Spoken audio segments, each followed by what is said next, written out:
Here's how to remove the floating circle on your iPhone screen. Now you can see here I have this floating circle, and if I tap on it, it opens up a menu. What this is called is assistive touch. And sometimes it's helpful, but sometimes it just accidentally toggles on and we need to turn it off.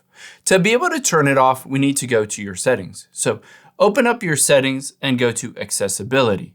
This is hidden within your accessibility, so you wouldn't necessarily know how to turn it off. And even if you tap and hold on that button or you press on it, there's no option within here to turn it off. You have a couple different options from here. Let's go to touch and then assistive touch. At the very bottom here, you can see idle opacity. If you wanted to keep it and it's helpful for you, you can switch this opacity way down so that it doesn't basically show up very much and doesn't distract you. However, if you wanted to completely get rid of it, all you need to do is go back. At the very top, turn off assistive touch, and that floating black and white button will no longer appear.